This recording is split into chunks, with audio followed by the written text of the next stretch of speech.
Biomolecules carbon containing molecules present in living tissue. वो carbon containing compounds होते हैं जो कि लिविंग टिश्यू के अंदर पाए जाते हैं, जैसे एनिमल, प्लांट्स, माइक्रोब, फंजाई के अंदर। एनसीईआरटी की टेबल 9.1 में एलिमेंट्स का वेटेज के बेसिस पे डिफरेंस दिया है ह्यूमन बॉडी और अर्थ क्रस्ट के अंदर। तो उसमें जो ह्यूमन बॉडी में हाइड्रोजन का जो वेट है वो 0.5 दिया है, तो न्यू एनसीईआरटी में वो चेंज होके 9.5 हो गया है। तो आपको टेबल 9.1 जो है अच्छे से एनसीईआरटी से ही लर्न करनी है। Basis of chemical composition of biomolecule. सबसे पहले ऑर्गेनिक कंपाउंड का होगा, जिसमें लीफ या फिर लीवर का कोई एक टिश्यू लिया, उसमें Cl3CCOOH ट्राइक्लोरो एसिटिक एसिड मिला दिया, फिर उसको मोटर एंड पेस्टल में ग्राइंड किया, पेस्ट बनाया, फिर उसको चीज़ क्लोथ या कॉटन क्लोथ से जो है फ़िल्टर किया।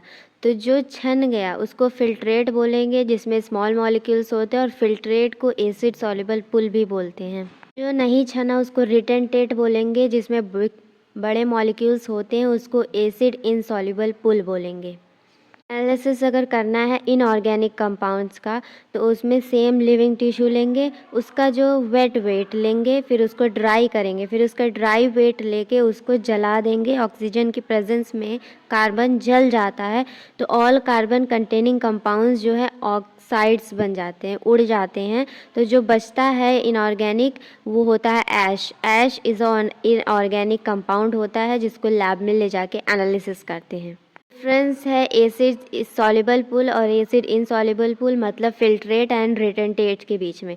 फिल्ट्रेट में जो मॉलिक्यूल का साइज होगा वो होगा 18 to 800 डाल्टन, मतलब 1000 डाल्टन से कम होगा। और वहीं रिटेंटेट में जो मॉलिक्यूल का साइज है वो मोर देन 10,000 डाल्टन होगा। अब जो फिल्ट्रेट में मॉलिक्यूल्स हैं उनको बायो माइक्रो मॉलिक्यूल बोलेंगे, और रिटेंटेट में मॉलिक्यूल्स जो होंगे उनको बायो मैक्रो मॉलिक्यूल्स बोलेंगे। साइटोप्लाज्मिक कॉम्पोजिशन विदाउट ऑर्गेनेली अगर होगा तो फिल्ट्रेट में आएगा।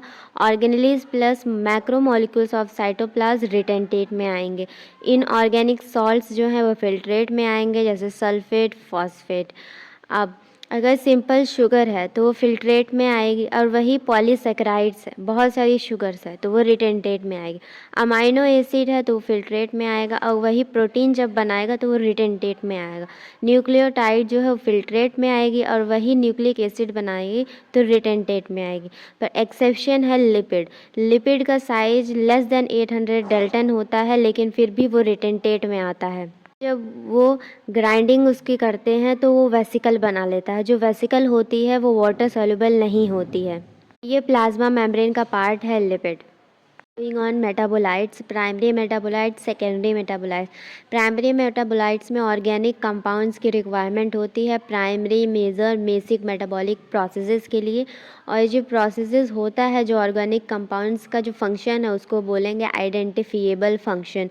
जैसे कि फोटोसिंथेसिस प्लांट में होता है, रेस्पिरेशन एनिमल्स में होता है, लिपिड मेटाबॉलिज्म, प्रोटीन मेटाबॉलिज्म, ये सब ऑर्गेनिक कंपाउंड्स की वजह से ही मेटाबॉलिक प्रोसेसेस होते हैं।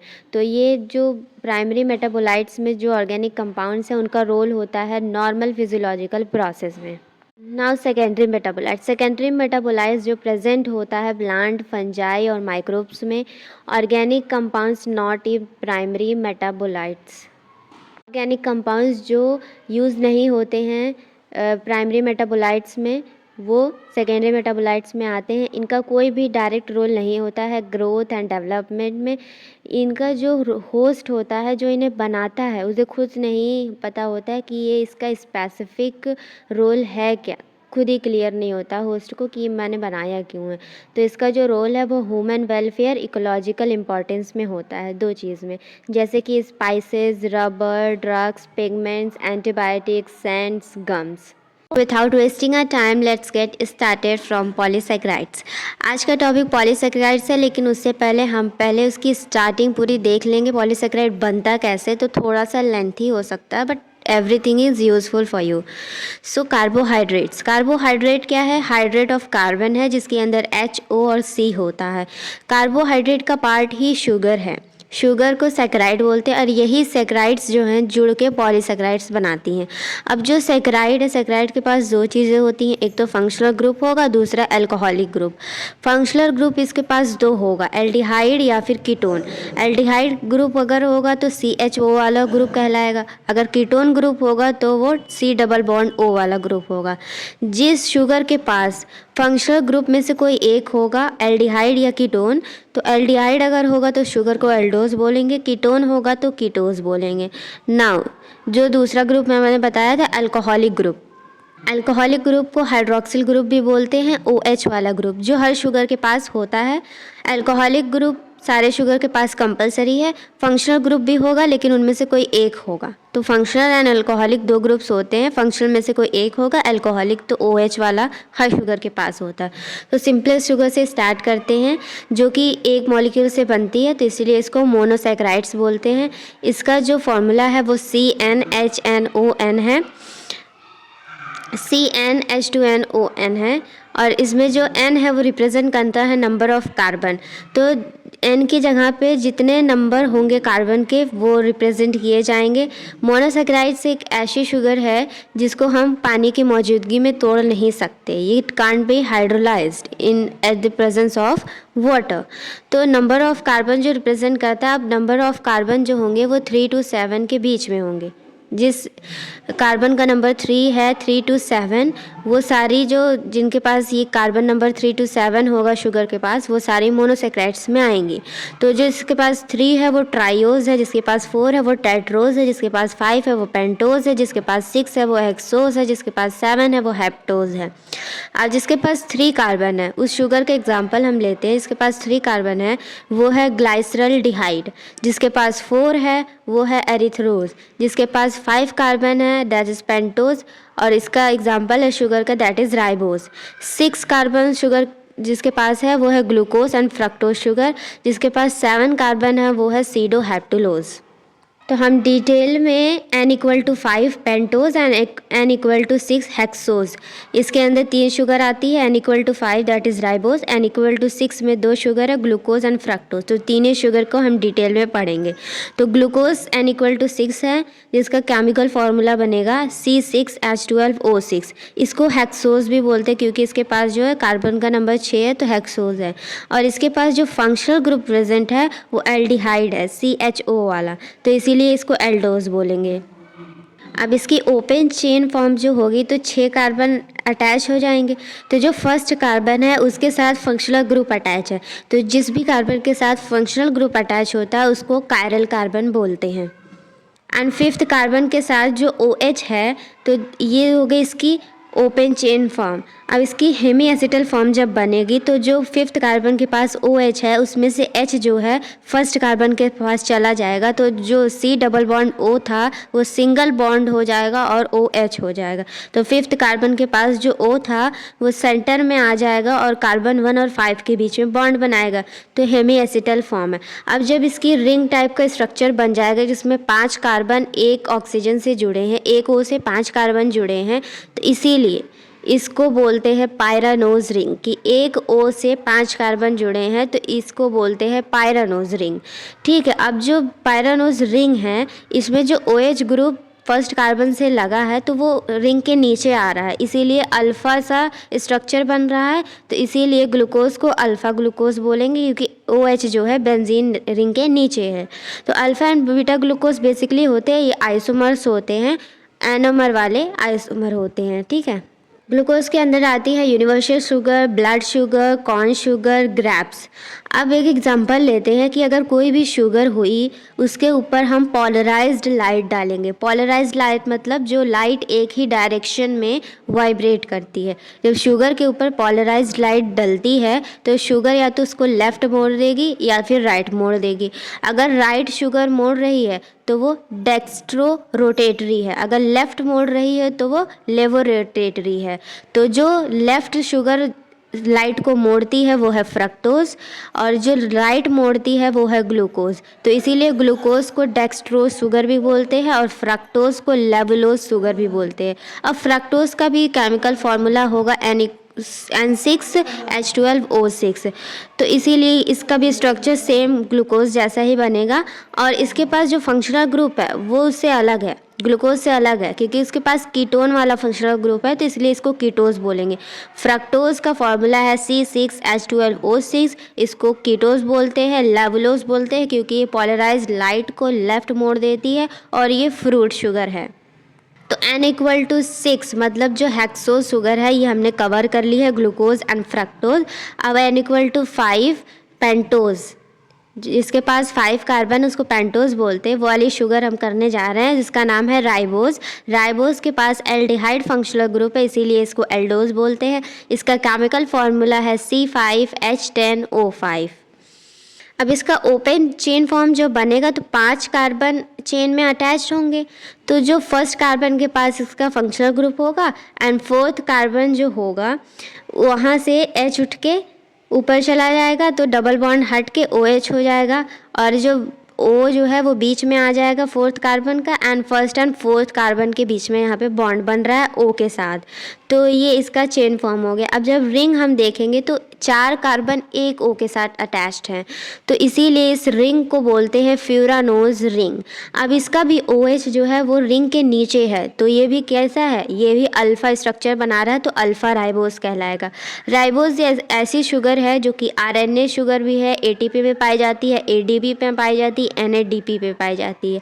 अगर हम जो ये बेंजीन रिंग है राइबोज की, अल्फ़ा राइबोज की, इसमें से तो पहला वाला जो O के साथ अटैच्ड है कार्बन, अब जो सेकंड कार्बन है उससे अगर हम O हटा देते हैं, when we remove O from C2, carbon second से O हटा देंगे तो क्या बन जाएगा वहाँ पे, तो ये जो स्ट्रक्चर बनेगा वो डीऑक्सी राइबोज बन जाएगा। DNA शुगर है, deoxy ribose is a DNA sugar. अब what is derived sugar? Derived sugar मतलब कुछ शुगर से ड्राइव्ड होके बनी, जैसे किसी चीज़ से कोई चीज़ ड्राइव्ड होती है, मतलब होती नहीं है बस वो किसी चीज़ से बन रही होती है, तो उसी को ड्राइव्ड बोलते हैं। तो वैसे ड्राइव्ड शुगर है जो होती नहीं है लेकिन बन जाती है किसी न किसी चीज़ से, तो वो उनके 4 हैं। डीऑक्सी राइबोज, जो कि अभी अल्फ़ा राइबोज से मैंने बताया कि वो डीऑक्सी राइबोज बनी है। देन अमाइनो शुगर, जिसका एग्जाम्पल है glucosamine. Acid sugar, glucuronic acid. Alcohol sugar, mannitol, जो कि ब्राउन एल्गी में पाई जाती है। So that's all about a monosaccharide. अब हम नेक्स्ट टॉपिक करेंगे ओलिगोसेक्राइड्स। ये सारे जो टॉपिक्स मैं करा रही हूँ ये सारे पॉलीसेक्राइड्स के ही हैं।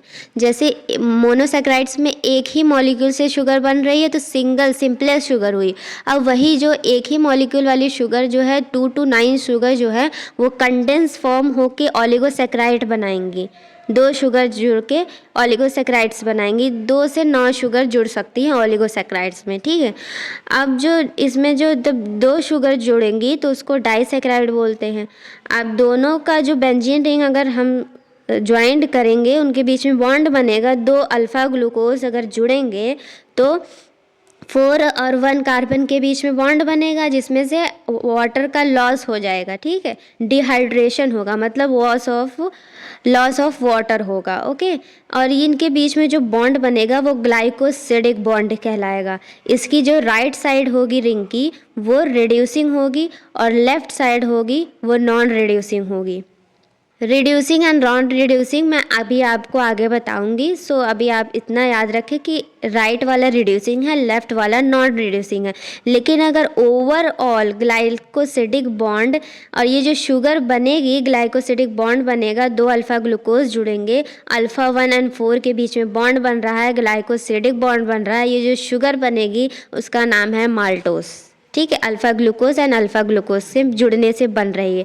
तो माल्टोज का जो ओवरऑल पूछा जाएगा तो ये रिड्यूसिंग है, माल्टोज इज़ रिड्यूसिंग शुगर। लेकिन अगर इसका एक साइड पूछा जाएगा, राइट वाला रिड्यूसिंग है और लेफ्ट वाला नॉन रिड्यूसिंग है। Overall maltose is reducing sugar. And next है oligosaccharide, that is sucrose. Sucrose बनती है ग्लूकोज प्लस फ्रक्टोज के मिलने से। तो एल्डोज और कीटोज दोनों चीज़ें मिलके ही सुक्रोज बनाती हैं, मतलब alpha 1 and beta 2 glycosidic bond बनता है इसमें। और sucrose is non reducing sugar, ठीक है। और उसके बाद है lactose. Lactose glucose plus lactose से बनती है। और जितनी भी मोनोसेक्राइड शुगर होती हैं वो सारी ही कैसी हैं, जैसे कि फ्रक्टोज है, ग्लूकोज है और राइबोज है, ये सारी कैसी है, रिड्यूसिंग शुगर है। मैंने बताया था ना रिड्यूसिंग एंड नॉन रिड्यूसिंग मैं एक्सप्लेन करूँगी, तो I am going to explain कि जब आप यूरिन का एक टेस्ट होता है, मतलब यूरिन के लिए, तो यूरिन का सैंपल लेते हैं, मोनोसेक्राइड का टेस्ट होता है, तो यूरिन का सैंपल लिया, उसके साथ बेनेडिक्ट रिएजेंट या फिर फेलिंग रिएजेंट उसको बोलते हैं, वो लेते हैं, जिसके पास ब्लू कलर होता है Cu2+ आयन के साथ, ठीक है। अब उसको जो है यूरिन का सैंपल प्लस बेनेडिक्ट रिएजेंट दोनों को ही इकट्ठा मिला के हीट करते तो रिडक्शन होता है, तो Cu+ रेड कलर देता है। तो टेस्ट अगर पॉजिटिव आएगा तो रेड कलर होगा, ठीक है।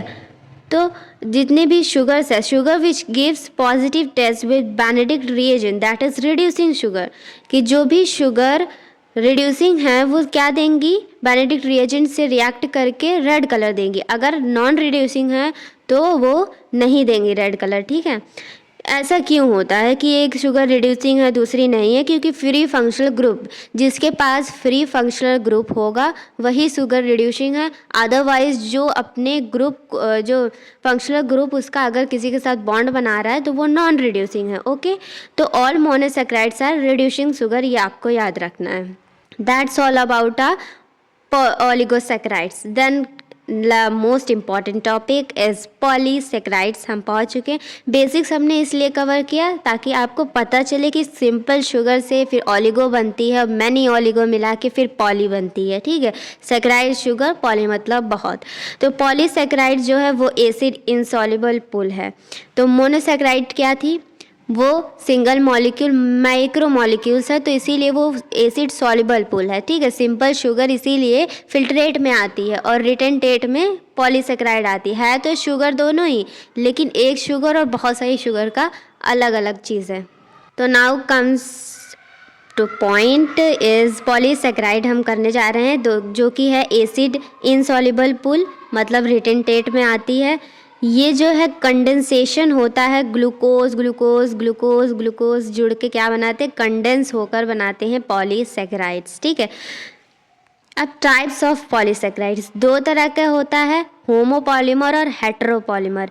होमोपॉलीमर मीन मतलब रिपीटिंग यूनिट सेम होते हैं, मतलब ग्लूकोज ग्लूकोज ग्लूकोज मिलके बनाते हैं होमोपॉलीमर जो है सेक्राइड का पार्ट। और हेटेरोपॉलीमर जो थे डिफरेंट यूनिट होती है, मतलब ग्लूकोज जुड़ रहा है, फ्रक्टोज जुड़ रहा है, राइबोज जुड़ रहा है, बहुत सारी ओलिगोसेक्राइड्स में से कोई शुगर हो गई, तो इसका जो रिपीटिंग यूनिट वो डिफरेंट होता है कि सेम शुगर्स नहीं बना रही होती हैं हेटेरोपॉलीमर। होमोपॉलीमर में सेम शुगर बना रही होती। तो होमोपॉलीमर में एग्जांपल है starch, glycogen, aniline, chitin, cellulose. और हेटेरोपॉलीमर का एग्जांपल है पेप्टिडोग्लाइकन, हाइलुरोनिक एसिड, पैप्टिन। अब types of polysaccharide on the basis of function. Function के बेसिस पे पॉलीसेक्राइड्स तीन तरह के होते हैं। एक होता है स्टोरेज का काम करता है, दूसरा स्ट्रक्चर बनाता है, तीसरा म्यूकोपॉलीसेक्राइड होता है, मतलब सॉफ्ट वाला जो चीज़ बनती है ना वो होता है पॉलीसेक्राइड शुगर। जैसे कि स्टोरेज में अगर हम एग्जांपल लेंगे तो स्टार्च, ग्लाइकोजन, इनलिन। स्ट्रक्चर जो बनाता है वो है सेलुलोज, पेप्टिडोग्लाइकन, काइटिन। और जो स्मूथ वाला म्यूकोपॉलीसेक्राइड है वो है अगर अगर, जो कि जेलीज बनाता है। अगर अगर शुगर जो है वो जेलीज बनाती है। आपने जेलीज देखी, काफ़ी सॉफ्ट होती है, उसमें जो शुगर होती है वो अगर अगर पड़ी होती है। अब इसमें कुछ हम डिटेल में बात करेंगे स्टार्च, ग्लाइकोजन, सेलुलोज, काइटिन और इनुलिन के बारे में। तो स्टार्च क्या है, होमोपॉलीसेक्राइड है, ठीक है। होमोपॉलीसेक्राइड मतलब रिपीटिंग यूनिट से बनता है, और ये क्योंकि ये ग्लूकोज के जुड़ने से बनता है इसीलिए इसको ग्लूकैन बोलते हैं। ये प्लांट्स में वो स्टोरेज फॉर्म है ग्लूकोज का स्टोरेज फॉर्म है स्टार्च प्लांट्स में, ठीक है। अब स्टार्च दो तरह का होता है, एक होता है अमाइलोज और अमाइलोपैक्टिन, दो तरह का होता है। तो अमाइलोज क्या है, अमाइलोज में क्या होता है 200 to 1000 ग्लूकोज मिलके अमाइलोज बनाते हैं। इनकी जो चेन है अमाइलोज की वो स्ट्रेट चेंज होती है, ठीक है, स्ट्रेट चेंज होती है, अल्फ़ा 1,4 वाली बॉन्डिंग होती है। अब जब इनके साथ जो है आयोडीन जुड़ते हैं, ये जो इनकी चेन है इसके साथ अगर आयोडीन जुड़ा तो आयोडीन जो है इसके अंदर चेन के अंदर फंस जाता है, जो कि सेकेंडरी स्ट्रक्चर बनता है जिसको हेलिकल बोलते हैं, और ये आयोडीन के साथ देता है ब्लू ब्लैक कलर। अब वहीं अमाइलोपेक्टिन जो सेकेंड पार्ट है स्टार्च का, वो 2000 टू 2 लाख ग्लूकोज के जुड़ने से बनता है। इसका जो है ये ब्रांच्ड पॉलीमर है, ये अल्फ़ा 14 एंड अल्फ़ा 16 बॉन्डिंग से बनता है। ये आयोडीन के साथ मिलकर रेडिश वॉयलेट कलर देता है। That's all about a starch. Next move on glycogen. Glycogen क्या है? अब स्टार्च क्या था? वो प्लांट्स का स्टोरेज फॉर्म है ना, ग्लूकोज का स्टोरेज है। Starch is a form of glucose, storage के फॉर्म में प्लांट्स में ग्लूकोज की जगह पे स्टार्च जो है स्टोरेज होता है। अब ग्लाइकोजन जो है एनिमल में स्टार्च, एनिमल स्टार्च है जो कि स्टोर प्रोडक्ट है, मतलब रिजर्व फूड है एनिमल्स का। ये मोनोमर अल्फ़ा ग्लूकोज मतलब ग्लूकेन के मोनोमर के जुड़ने से बनता है, और ये ब्रांच्ड होता है, अल्फ़ा 14 एंड अल्फ़ा 16 बॉन्डिंग से बनता है। और ये खुद कहाँ से बनता है? Glycogen is made by liver इसको बनाता है, और ये स्टोर कहाँ होता है? लीवर एंड मसल में। ग्लाइकोजन एनिमल स्टार्च है, स्टोर प्रोडक्ट और रिजर्व फूड है एनिमल्स में। ये अल्फ़ा ग्लूकोज और मतलब ग्लूकेन के अल्फ़ा ग्लूकोज और इसके मोनोमर के जुड़ने से बनता है। ये ब्रांच्ड होता है, अल्फ़ा 14 एंड अल्फ़ा 16 बॉन्डिंग से बनता है। इसको लीवर बनाता है और ये स्टोर होता है लीवर एंड मसल में। That's all about a glycogen. अब आगे बढ़ते हैं सेलुलोज पे। सेलुलोज क्या है? Homopolymer of beta glucose, most abundant structural polysaccharide. सबसे ज़्यादा अबंडेंट मतलब सबसे ज़्यादा मिलने वाला पॉलीसेकेराइड जो कि स्ट्रक्चर बनाता है वो सेलुलोज ही है, जिसका यूज़ होता है पेपर पल्प। इसके पेपर पल्प से आप पेपर बनाते हैं, कॉटन के फाइबर बनाते हैं। तो जो कॉटन का कपड़ा जो थ्रेड बनता है फाइबर, उसमें 90% सेलुलोज होता है। इसमें कोई branching, no branching, can't hold iodine. ये आयोडीन को होल्ड नहीं करता क्योंकि इसमें ब्रांच होती ही नहीं है। ओके, नेक्स्ट इनोलिन क्या है? फ्रैक्टन, पॉलीमर ऑफ फ्रक्टोज का ये पॉलीमर है जिसको फ्रैक्टन बोलते हैं। रिजर्व फूड है सनफ्लावर फैमिली में रिजर्व फूड है inulin. Non metabolize by body इसको मेटाबोलाइज नहीं कर सकती अगर not filter by kidney use to check glomerular filtration. ठीक है, ये इसको जब बॉडी के अंदर इनुलिन को ये लेता है तो इनुलिन जो है किसी भी अपनी फॉर्म को चेंज नहीं करता है, तो किडनी से यूरिन के साथ फिल्टर अगर कर देगी तो किडनी ओके है, अगर नहीं कर पाई तो किडनी खराब आपकी। तो इसको चेक किया जाता है फिल्टर, किडनी का जो ग्लोमेरुलर फिल्ट्रेशन होता है उसमें इनुलिन से ही चेक किया जाता है। नेक्स्ट मूविंग ऑन काइटिन क्या है? Homopolymer of NAG, that is N acetyl glucosamine. Chitin बनाता है फंजाई की सेल वॉल जिसको फंगल सेलुलोज भी बोलते हैं, और एक्सोस्केलेटल ऑफ आर्थ्रोपोड्स, इसका काम है काइटिन का बनाना। आप चाहते हैं बायोमॉलिक्यूल से 4 मार्क्स लॉक करना तो ये वीडियो स्किप मत करना। हाय फ्रेंड्स, आई एम सबा। आज हम बायोमॉलिक्यूल से प्रोटीन वाला पार्ट करने जा रहे हैं। प्रोटीन में पहले हम अमाइनो एसिड कवर करेंगे, फिर उसके बाद प्रोटीन कवर करेंगे, क्योंकि अमाइनो एसिड ही जुड़ कर प्रोटीन्स बनाते हैं। तो पता तो चले कि प्रोटीन किससे बनता है, तो पहले वो करेंगे फिर प्रोटीन करेंगे। So before we start the video please hit the like button and subscribe my channel. Amino acid जुड़ कर ही प्रोटीन बनाते हैं। बेसिक यूनिट ऑफ प्रोटीन कहते हैं इसको। ऑर्गेनिक कंपाउंड जो भी होगा उसके पास 2 ग्रुप होंगे, एक अमाइन ग्रुप होगा NH2, एक एसिडिक ग्रुप होगा COOH। लाइक अगर हम एग्जांपल लेंगे CH4 मीथेन का, तो सेंटर में C होगा, उसके चारों तरफ 4 वो हाइड्रोजन के साथ बॉन्ड बनाता है। अगर उसके जो राइट साइड में है हम COOH लगा दें एसिडिक ग्रुप, और लेफ़्ट साइड में NH2 लगा दें दैट इज़ अमाइन ग्रुप, ऊपर H और नीचे R, तो हर अमाइनो एसिड में COOH राइट पे, NH2 लेफ़्ट साइड में और ऊपर साइड में H होगा, और नीचे जो है R होगा। तो ऊपर का जो 3 ग्रुप है वो तो हर अमाइनो एसिड में कांस्टेंट होगा, नीचे का जो R है वो वेरिएबल होगा। उसी पे डिपेंड करता है कि अमाइनो एसिड का टाइप कौन सा है। तो amino acid basically substituted methane है और इसके जो सेंटर में कार्बन है इसको कायरल कार्बन बोलते हैं क्योंकि ऑल ग्रुप्स आर डिफरेंट। इसके साथ जितने चारों ग्रुप्स ज्वाइंट हैं वो सारे डिफरेंट हैं, इसीलिए इसको कायरल कार्बन कह सकते हैं। Types of amino acid on the basis of R group. अब आर ग्रुप ही डिफ्रेंशिएट करेगा कि किस टाइप का अमाइनो एसिड है, तो उसके टाइप्स पढ़ते हैं आर ग्रुप के। अमाइनो एसिड के टाइप्स आर ग्रुप के बेसिस पे। अगर आर की जगह एच है दैट इज़ ग्लाइसिन जो कि सिंपलेस्ट अमाइनो एसिड है। अगर आर की जगह CH3 है दैट इज़ एलेनिन। और आर की जगह अगर CH2OH ग्रुप लगा है that is serine and threonine that is alcoholic amino acid है। दो अमाइनो एसिड हैं ये। अब बात करते हैं न्यूट्रल अमाइनो एसिड की, जिसमें जो अल्कोहलिक ग्रुप है और जो अमाइनिक ग्रुप है वो दोनों क्या है, बराबर होते हैं। मतलब NH2 इक्वल टू COOH दोनों बराबर हैं, that is neutral amino acid, जिसका एग्जाम्पल है glycine, alanine, valine, leucine. Then acidic amino acid जिसमें COOH NH2 से ज़्यादा होगा, जिसका एग्जाम्पल है ग्लूटामिक एसिड जिसको ग्लूटामेट भी बोलते हैं, एस्पार्टिक एसिड जिसको एस्पार्टेट भी बोलते हैं। बेसिक अमाइनो एसिड पे अगर बात करते हैं तो बेसिक अमाइनो एसिड में NH2COOH से ज़्यादा होता है, जिसका एग्जाम्पल है भेल दैट इज़ BAHL। मतलब B for basic amino acid, A for arginine, H for histidine, L for lysine.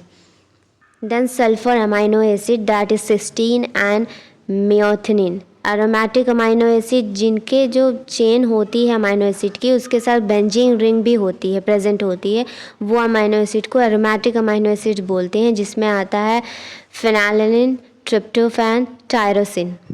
Then properties of amino acid. अगर हम न्यूट्रल पीएच पर देखें, अगर पीएच इक्वल टू 7.3 होगा दैट इज़ न्यूट्रल पीएच पर देख रहे हैं, तो अमाइनो एसिड कैसा दिखेगा। तो उसके साथ एक तो C कायरल कार्बन होगा, राइट साइड में एसिडिक होगा, इधर बेसिक होगा क्योंकि NH2 है, और ऊपर H लगा होगा, नीचे R ग्रुप होगा। अब जो एसिडिक ग्रुप है दैट इज़ COOH वाला, अगर वो लूज़ करेगा तो H पॉजिटिव लूज़ कर रहा है तो वो क्या बन जाएगा, COO निगेटिव। और जो NH2 लेफ़्ट साइड में है वो गेन करेगा H प्लस क्योंकि वो बेसिक है, तो वो NH3 पॉजिटिव हो जाएगा। तो अब इसके पास दोनों आयन है तो इसको बोलेंगे डाईपोलर आयन इसके पास है, इसलिए इसको डाईपोलर आयन भी बोलेंगे जो अमाइनो एसिड है, क्योंकि इसके पास राइट साइड में जो है वो निगेटिव है और लेफ़्ट साइड में पॉजिटिव है। तो इसके पास दोनों आयंस प्रेजेंट हैं, पॉजिटिव एंड निगेटिव दोनों चार्ज है इस अमाइनो एसिड के पास, इसके लिए बोलेंगे इसको ज्विटर आयन, मतलब डाईपोलर आयन जिसके पास पॉजिटिव एंड निगेटिव दोनों चार्जेस हैं। अगर हम इसका पीएच चेंज कर देंगे, न्यूट्रल पीएच नहीं रखेंगे, पीएच चेंज होगा तो इसका स्ट्रक्चर भी चेंज हो जाएगा। So on changing pH, structure of amino acid will change.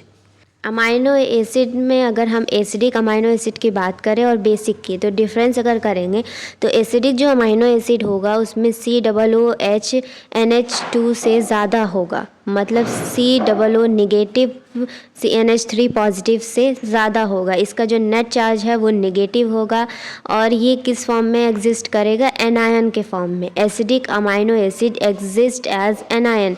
Acidic protein जो होगा दैट इज़, इसका एग्जांपल है प्लाज्मा प्रोटीन। अब बेसिक अमाइनो एसिड्स की बात करते हैं तो इसमें NH2COOH से ज़्यादा होगा, मतलब NH3 पॉजिटिव COO निगेटिव से ज़्यादा होगा। इसका नेट चार्ज जो है बेसिक अमाइनो एसिड का पॉजिटिव है, ये केटायन के फॉर्म में एग्जिस्ट करता है। अब इसका जो बेसिक प्रोटीन हम एग्जांपल लेंगे दैट इज़ हिस्टोन प्रोटीन जो कि एग्जिस्ट करता है। That's all about a basic of amino acid. अब नेक्स्ट मूव करते हैं स्टैंडर्ड अमाइनो एसिड, जिससे प्रोटीन बनता है, यही प्रोटीन के पार्ट्स बनाते हैं, ठीक है। Amino acid which form parts of protein that is standard amino acid. इनकी जो इन्फॉर्मेशन होती है वो DNA में कोडेड होती है। 20 टाइप्स ऑफ अमाइनो एसिड्स होते हैं स्टैंडर्ड वाले, जिनको दो कैटेगरी में हम डिवाइड करते हैं, that is essential amino acid and non essential amino acid. Essential amino acid जो हमारी बॉडी नहीं बना सकती है, जिसे हम डाइट के थ्रू लेना पड़ता है। इसेंशियल होता है बट बॉडी कांट मेक।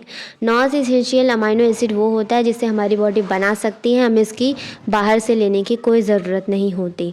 तो इसेंशियल अमाइनो एसिड क्या है? न्यूट्रिशनली इसेंशियल होता है, बॉडी इसे नहीं बना सकती, हमें डाइट के थ्रू लेना पड़ता है। नॉन इसका एग्जाम्पल है इसेंशियल का, that is phenylalanine, valine, tryptophan, threonine, isoleucine, methionine, histidine, arginine, lysine, leucine. 10 amino acids essential के अंदर आते हैं। अब बात करते हैं नॉन इसेंशियल की। नॉन इसेंशियल में क्या है? न्यूट्रिशनली नॉट इसेंशियल होता है, ठीक है, हमें न्यूट्रिशन इसकी ज़रूरत नहीं होती, हमारी बॉडी बना सकती है और इसे हमें डाइट से लेने की कोई ज़रूरत नहीं होती है। इसका एग्जांपल है एलानिन, ग्लाइसिन, सिस्टीन। ये सारे जो स्टैंडर्ड अमाइनो एसिड हैं ये सब जो है प्रोटीन बनाते हैं, प्रोटीन का पार्ट यही अमाइनो एसिड्स बनाते हैं जिनकी इन्फॉर्मेशन डीएनए में कोडेड होती है। अब कुछ नॉन कोडेड अमाइनो एसिड होती हैं जिनका डीएनए के पास कोई इन्फॉर्मेशन नहीं होती और ये प्रोटीन का पार्ट नहीं बनाते लेकिन एग्जिस्ट करते हैं, दैट इज़ ऑर्निथिन, सिट्रुलिन, गावा that is gamma amino butyric acid. Okay, then glycine जो अमाइनो एसिड है वो बनाता है हीम। ट्रिप्टोफैन है वो बनाता है सेरोटोनिन, मेलाटोनिन। मेलाटोनिन जो है वो हार्मोन है जो कि स्लीप, जब आपको नींद आती है तो उसके लिए मेलाटोनिन रिलीज होना बहुत ज़रूरी होता है, तो ये स्लीपिंग हार्मोन है, that is melatonin. Then IAA this indole acetic acid, ये ट्रिप्टोफैन, ये तीनों चीज़ें बनाती है। देन ट्राइसिन जो अमाइनो एसिड है वो बनाता है melanin, this is skin pigments के लिए मेलानिन यूज़फुल होता है। देन एड्रेनालिन बनाता है T3 एंड T4 बनाता है, दैट इज़ ट्राईहाइड्रोथायरोनिन, टेट्राहाइड्रोथायरोनिन।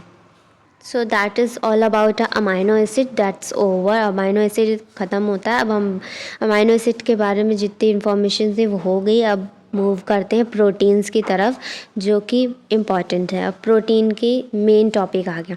प्रोटीन क्या है? Heteropolymer of amino acid. Heteropolymer मतलब डिफरेंट टाइप के जो अमाइनो एसिड होते हैं, मतलब जो रिपीटिंग यूनिट होगी प्रोटीन बनाने में वो डिफरेंट होगी, जैसे डिफरेंट टाइप के अमाइनो एसिड जुड़ के बनाएंगे, तो इसीलिए इसको हेट्रोपॉलीमर बोलेंगे। Heteropolymer of amino acid. ये एसिड इनसॉल्युबल पूल है, दैट इज़ रिटेंटेट में आएगा। और ये जो है मोनोमेरिक यूनिट ऑफ प्रोटीन क्या है? Amino acid. अगर unit of protein amino acid होता है, monomeric unit of protein amino acid. अब दो अमाइनो एसिड अगर जुड़ते हैं प्रोटीन बनाने के लिए तो डाईपेप्टाइड बोलते हैं, और उनके बीच में जो बॉन्ड बनेगा वो पेप्टाइड बॉन्ड होगा। और जब दोनों जुड़ेंगे NH2 और COOH के बीच में बॉन्ड बनेगा जिसमें हाइड्रो वाटर का लॉस हो जाएगा, तो जो बॉन्ड होगा दैट CONH एक साथ हो जाएंगे एंड पेप्टाइड बॉन्ड बन जाएगा। तो दो अमाइनो एसिड जब जुड़ते हैं उसको डाईपेप्टाइड बोलते हैं, उसमें एक बॉन्ड बनता है। 3 अमाइनो एसिड जब जुड़ते हैं तो ट्राईपेप्टाइड बोलते हैं, इसमें 2 बॉन्ड बनता है।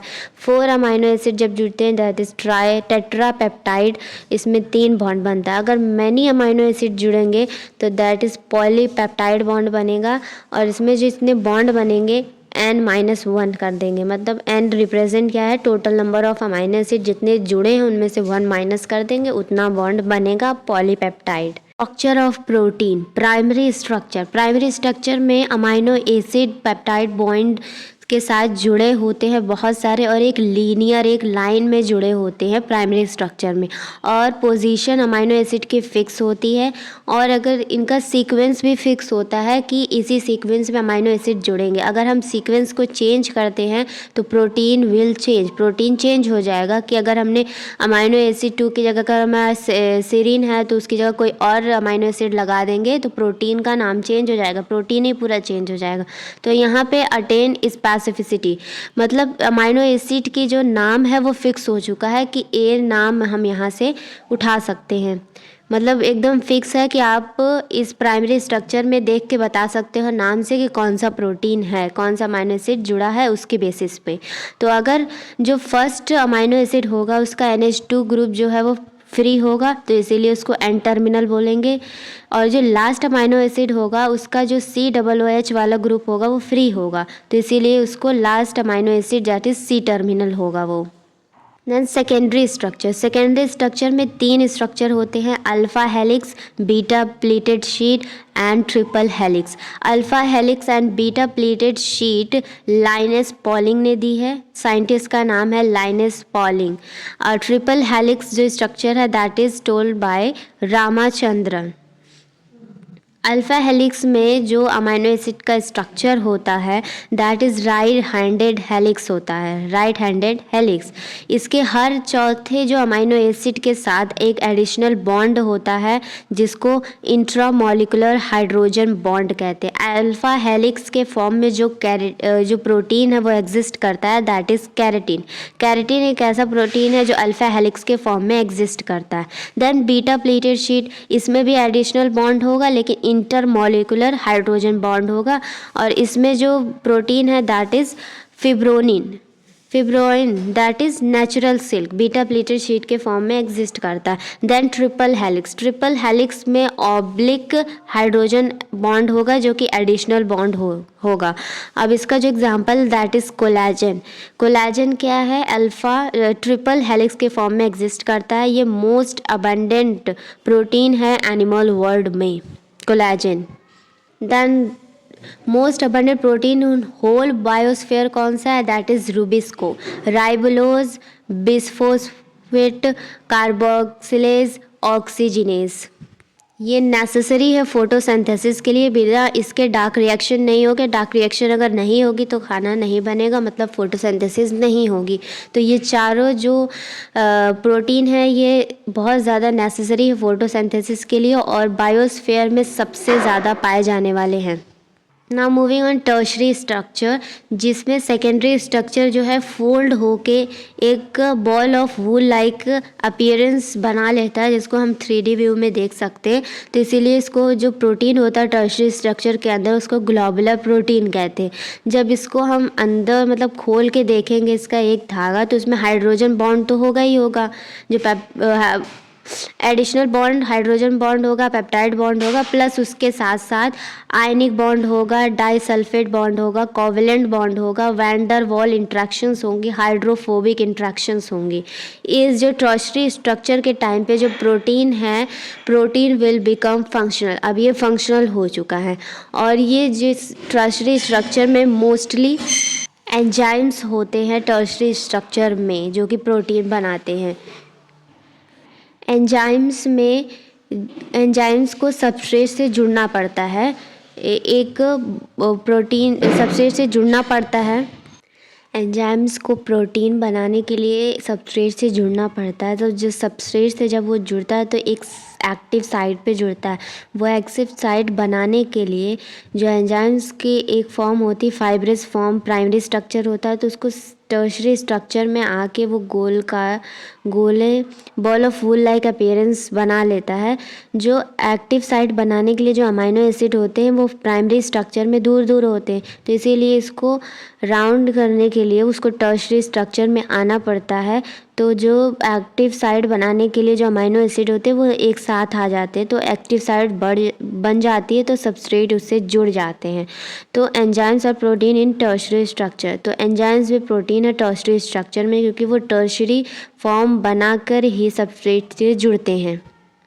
Next is your quaternary structure जो कि बनता है पॉलीपेप्टाइड चेन से, more than one polypeptide chain से, मतलब protein will multiple peptide chain, बहुत सारे मल्टीपल पेप्टाइड चेन से जो प्रोटीन बनता है क्वाटर्नरी स्ट्रक्चर उसी को बोलते हैं। जैसे अल्फ़ा हो गया, alpha chain, alpha peptide bond beta के साथ, 2 बीटा है 2 अल्फ़ा, तो alpha 2 and beta 2 that is haemoglobin. Haemoglobin कौन सा स्ट्रक्चर है प्रोटीन का? क्वाटर्नरी स्ट्रक्चर है जिसमें 2 अल्फ़ा 2 बीटा मतलब मल्टीपल पेप्टाइड चेन के साथ स्ट्रक्चर बन रहा है जिसको क्वाटर्नरी स्ट्रक्चर बोलते हैं। Then last is your functions of protein.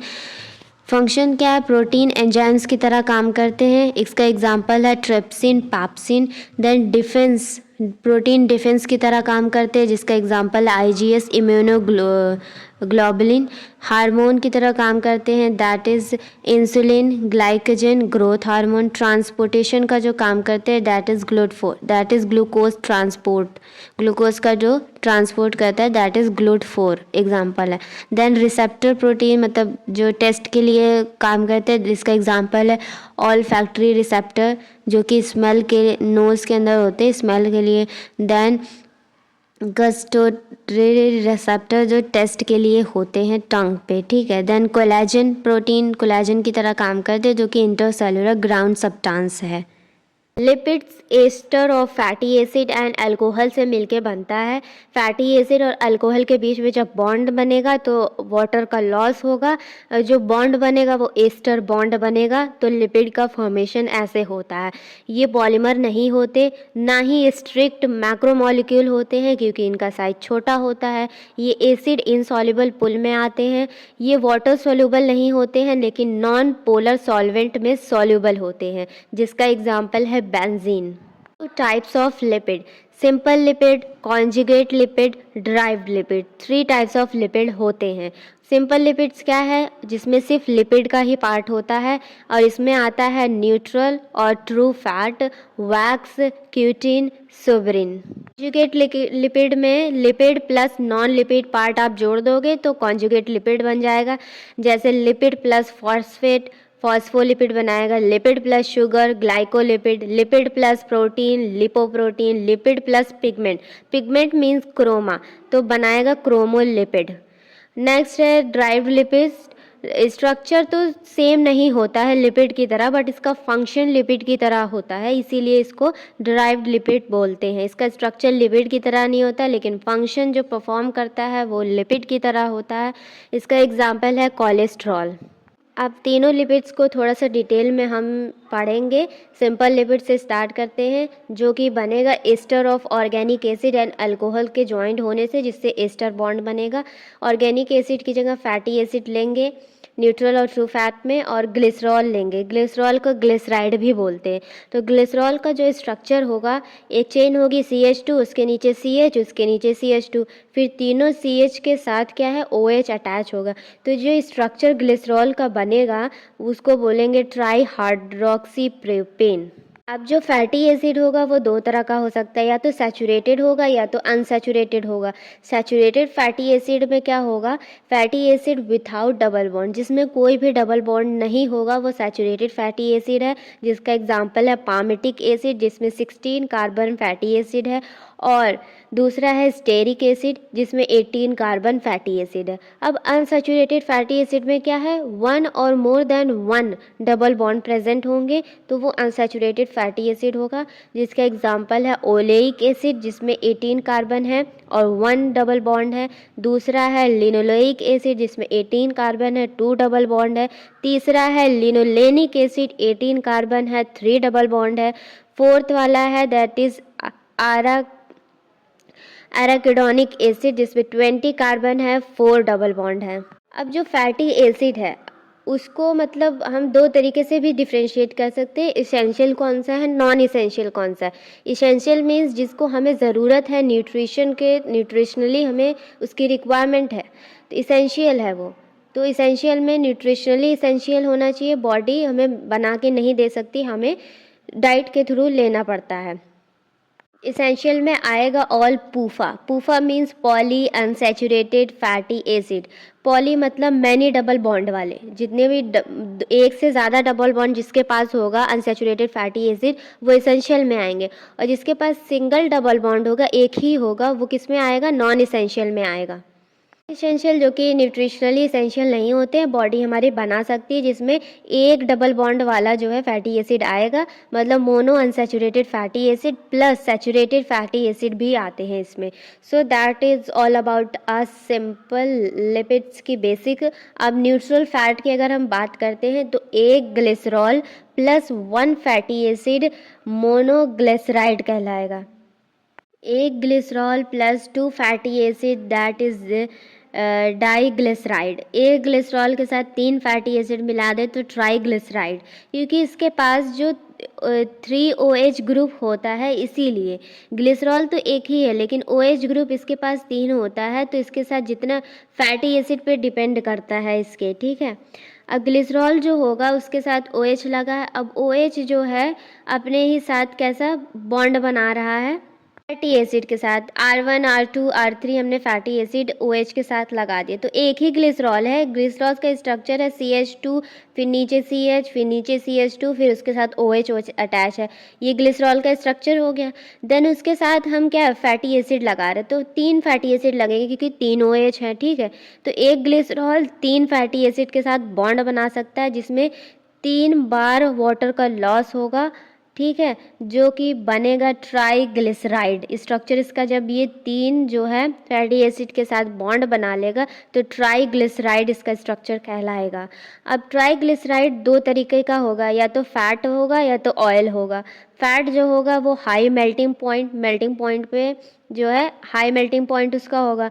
Solid होता है रूम टेम्परेचर पे, जिसका एग्जांपल है घी या बटर। अब जो ऑयल होगा वो कैसा है, लो मेल्टिंग पॉइंट, लिक्विड होता है रूम टेम्परेचर पे। इसका एग्जांपल है ginger oil, sunflower oil. Ginger oil जो है इसका एग्जांपल NCERT में दिया है। तो that is all about a neutral fat. अब वैक्स की बात करते हैं, तो बी वैक्स में क्या होता है, एक fatty acid plus monohydric alcohol से बनता है। तो बी वैक्स में क्या है, पामेटिक एसिड प्लस माइरसिलाइल अल्कोहल से बी वैक्स बनता है। मैं फिर से एक्सप्लेन करती हूँ कि वैक्स में क्या लेंगे हम, एक तो फैटी एसिड होना चाहिए, दूसरा मोनोहाइड्रिक अल्कोहल होना चाहिए। तो फैटी एसिड की जगह हमने पामेटिक फैटी एसिड लिया है, और दूसरा अल्कोहल की जगह मोनोहाइड्रिक अल्कोहल की जगह हमने लिया है माइरिलिक अल्कोहल। तो इससे बी वैक्स बन गया। तो वैक्स के बारे में इतना ही था। Next moving on, conjugate lipid. First part हमारा जो था वो कंप्लीट हो गया, सिंपल लिपिड वाला। अब फॉस्फोलिपिड में क्या है, फैटी एसिड तो होगा, अल्कोहल होगा, प्लस उसके साथ नॉन लिपिड पार्ट भी जोड़ देंगे, मतलब फॉस्फेट जोड़ देंगे। तो ग्लिसरॉल होगा, 2 फैटी एसिड होगा प्लस फॉस्फेट होगा। अभी तक जो सिंपल लिपिड में था वो ग्लिसरॉल और फैटी एसिड के बीच में बॉन्ड बन रहा था। अब इसमें फॉस्फेट भी अगर जोड़ दो तो क्या बन जाएगा, कॉन्जुगेट लिपिड बन जाएगा। तो जो फॉस्फोलिपिड का जो स्ट्रक्चर होगा वो हमने R1 R2 OH के साथ ज्वाइंट किया था पहले न्यूट्रल फैट ग्लिसरॉल में स्ट्रक्चर में। तो तीसरा जो R3 होगा उसकी जगह हम फॉस्फेट जोड़ देंगे, तो ये बन जाएगा फॉस्फोलिपिड। अगर उसके साथ हम कोलिन जोड़ दें, कोलिन मतलब नाइट्रोजन कंटेनिंग कंपाउंड जोड़ दें, N+CH3 के साथ 3 बॉन्ड होगा तो वो जोड़ दें, तो कोलिन अगर जोड़ने से क्या बन जाएगा, लेसिथिन बन जाएगा। फॉस्फोलिपिड लेसिथिन बन जाएगा। अब लेसिथिन क्या होता है, lecithin surfactant in our lungs को प्रोटेक्ट करने के लिए लेसिथिन बनता है।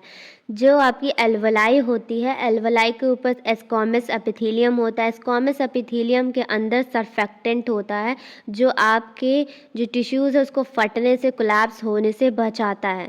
इसी को सर्फेक्टेंट्स बोलते हैं और ये लंग्स के अंदर प्रेजेंट होता है। अब जो ये स्ट्रक्चर फॉस्फोलिपिड का उसका होगा, उसके पास तो कैसा बॉन्ड बनेगा, एक तो उसके पास फॉस्फेट होगा PO4 - और दूसरा 2 उसके पास फैटी एसिड होंगे, ठीक है, 2 फैटी एसिड की चेंज होगी और एक रिंग होगी फॉस्फेट की। तो जो रिंग है वो पोलर हेड कहलाएगी फॉस्फोलिपिड की, और दो नीचे जो चेन होगी उसको नॉन पोलर टेल बोल सकते हैं। तो जो पोलर हेड है वो वाटर से प्यार करती है तो इसलिए उसको हाइड्रोफिलिक बोलेंगे, और जो नॉन पोलर टेल है उसको वाटर पसंद है इसलिए हाइड्रोफोबिक बोलेंगे। अब हाइड्रोफिलिक और हाइड्रोफोबिक एक ही उस मॉलिक्यूल के अंदर हुआ तो उसको एम्पीपैथिक मॉलिक्यूल कह सकते हैं या नहीं। फॉस्फोलिपिड क्या है, एम्पीपैथिक मॉलिक्यूल है कि इसके अंदर हाइड्रोफिलिक हाइड्रोफोबिक दोनों चीज़ें पाई जाती हैं और इसीलिए इसको एम्पीपैथिक मॉलिक्यूल बोलते हैं। अब ये तो फॉस्फोलिपिड का स्ट्रक्चर हुआ। अब यही हेड और नॉन पोलर टेल किससे ज्वाइंट है, कोलिन से अगर ज्वाइंट कर दें, नाइट्रोजन वाला जो हमने बताया था ना, नाइट्रोजन कंटेनिंग कंपाउंड के साथ अगर हम जोड़ दें इसी पोलर हेड को तो क्या बन जाएगा, लेसिथिन बन जाएगा। नॉन पोलर टेल सेम रहेगी, पोलर हेड सेम रहेगा, बस पोलर हेड के साथ कोलिन ज्वाइंट हो जाएगा तो लेसिथिन बन जाएगा। That's is all about conjugate lipid. Next, moving on, last part of lipid, that is derived lipids. No, जिसमें कोई फैटी एसिड नहीं होता, कोई अल्कोहल नहीं होता है। ये क्या है? Properties are like that of lipid. इसकी सिर्फ प्रॉपर्टीज़ ही, जो फंक्शन है वही लिपिड की तरह होता है, बस इसके अंदर कोई फैटी एसिड, कोई अल्कोहल नहीं होता है। इसमें हम लेंगे एस्टेरॉल। एस्टेरॉल मोस्ट कॉमन ज़ोएस्ट्रॉल है, कोलेस्ट्रॉल, जो कि लीवर में सिंथेसिस ये बनता है, लीवर में पाया जाता है।